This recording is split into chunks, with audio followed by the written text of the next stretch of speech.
Now, in terms of BTC, sitting in a 91,600-ish short. We'll take a look at that now, but we have moved into a bounce zone. So I did tell the hackers I was jumping into a long here on BTC. So I am looking for a short-term push to the upside on BTC. So support right now, 89,440. I'm not looking for miracles here. I'm not really looking for new highs. You can see why we've got tons of bearish divergence now on the 1 hour. So that is not looking good. This has now started to play out for us. We are dropping lower, and until we see a nice solid reversal here at the lows, a little bit of caution on getting too long in this market. Okay, so you want to be super careful here, but 89,400, you can see this is our support, and we had a CME, a tiny little CME gap earlier today at this 89.5 level. So that looks like it has been dealt with. And what can we expect now on the short term from BTC? Well, possibly a little push now today into the upside here, maybe into that undercarriage, and then some kind of further reversal. Again, it's subject to change.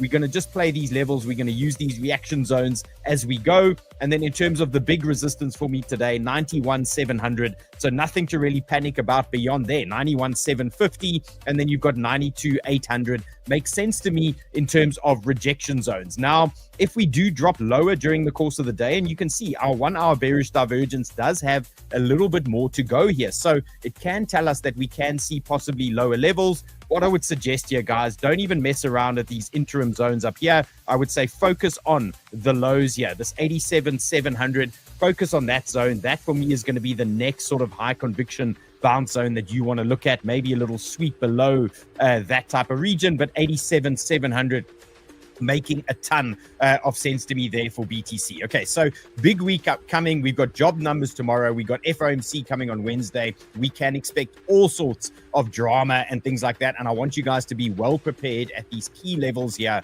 so that we can take advantage of the action. Okay, let's get into the news.